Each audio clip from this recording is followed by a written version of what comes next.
back, America. I'm Hugh Hewitt, inside the Beltway on this Monday morning, joined by Representative Steve Scalise, the House GOP whip from the great state of Louisiana.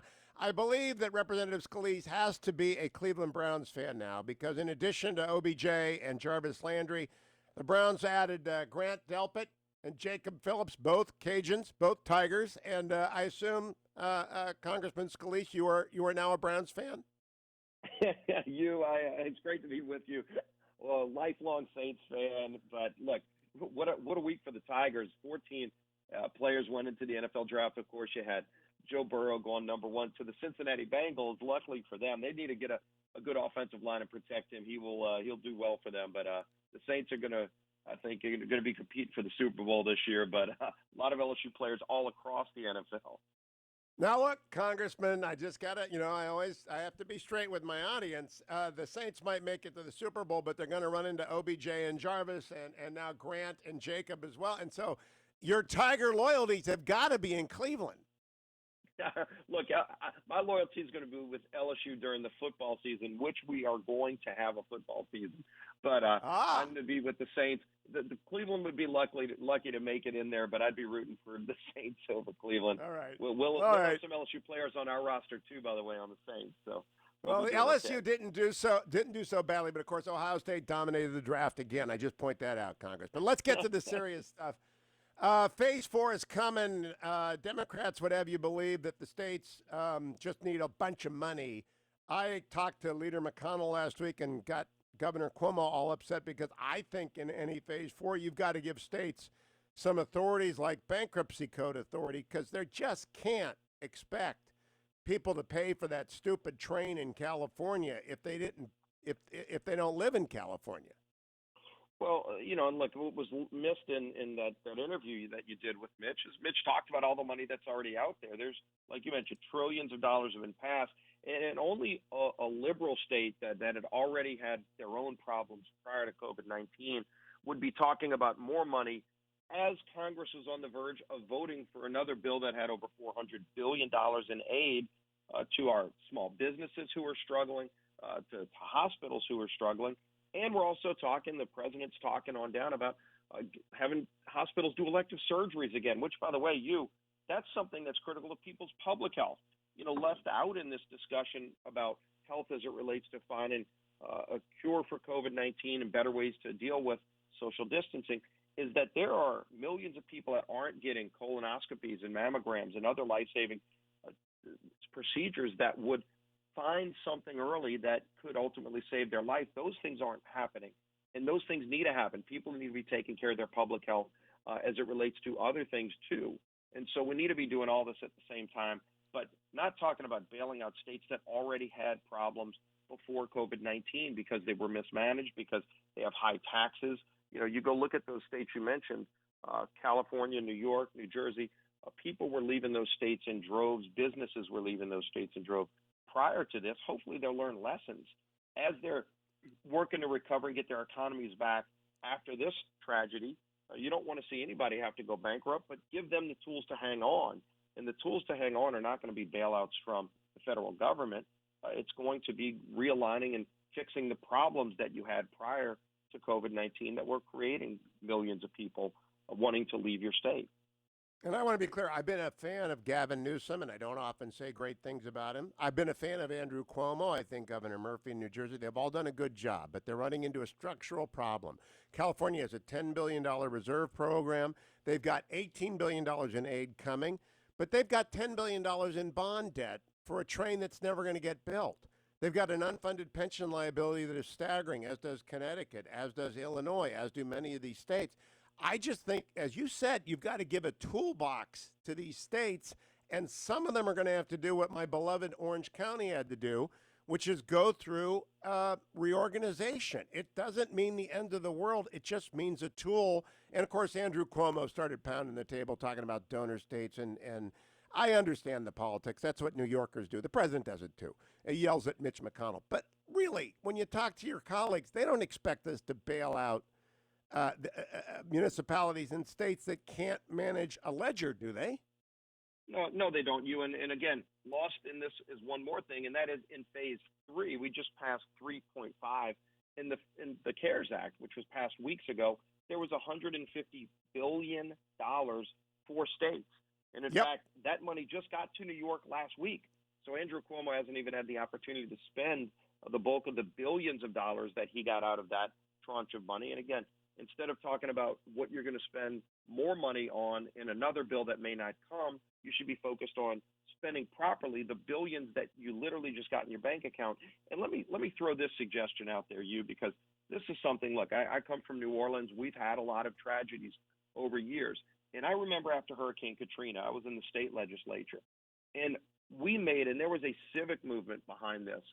People, Republican, Democrat, Independent, all across the board, made a commitment that when we rebuilt after Katrina, we were not going to rebuild the same way on some of those same things that were failed prior to Katrina. We addressed our public school system, which before Katrina was one of the most failed and corrupt in the entire country, and we created a charter school movement that's now the envy of any urban school system in the country.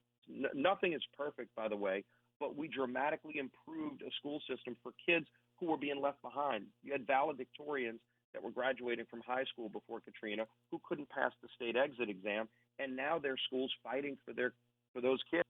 The parents have real choices now. They don't have to send their kid to a failing school. And those were things that we did after. We addressed a lot of the corrupt problems that had gone on before. And people said, we're not going to come back to the same failed government systems that had led our state in the wrong direction. And we fixed many of those things. I would suggest those states that were having problems before Katrina, instead of looking to Washington and saying, hey, where's my next bailout that's not going to come, they ought to look in the mirror and say, what were the things that we were doing wrong that were causing businesses and people to leave our state in droves? And let's fix those things now while we have this chance to reimagine what we were before and fix those things that were wrong, that were broken before COVID-19, while we're recovering from the damage done by COVID-19. Don't lose the chance to look in the mirror and fix the problems you had before when you're fixing these other problems that were created by this shutdown. I 100% agree. I also want to point out, you misspoke there. You said states that were having problems before Katrina. You meant COVID. And you know what? I knew what you meant. I knew what you meant. Everyone knew what you meant. But if it was the White House press corps, they would play that clip over and over again. I wonder, Whip Scalise, why does the president meet daily with the Biden advance team that is mixed in there with the Steve Hollands of the world who are real reporters? Do you think that's why? I mean, it's just Team Biden. It's like Biden surrogates are sitting in those chairs. Yeah, it's like the spokespeople for the Biden campaign are right there in the press room. And look, I had the opportunity to be with President Trump on Friday as we were doing the bill signing. And, the president, we had lunch afterwards with a few of us, and we were talking about the things that it's going to take to get the economy back going again and to help rebuild what was this great American engine, the envy of the world prior to COVID-19.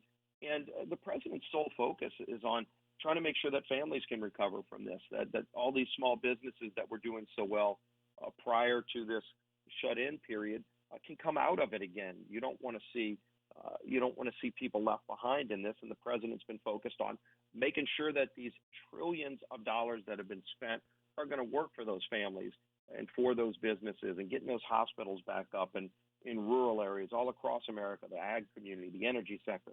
All of that, and that's what his focus is. His energy is incredibly high, even though every day he's dealing with incredible pressure. He's focused on delivering more results for those American families.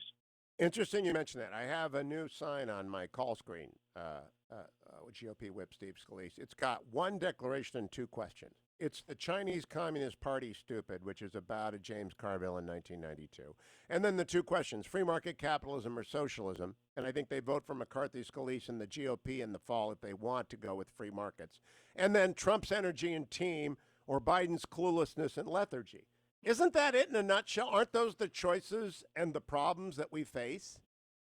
It is, and I think it's going to be in that order. Look, holding China accountable is critical, and the Chinese Communist Party did this. I was in a meeting in the White House months ago when the president's team was focused on the Wuhan virus coming out of China when China wouldn't let our doctors in. The doctors in China, by the way, wanted America's help.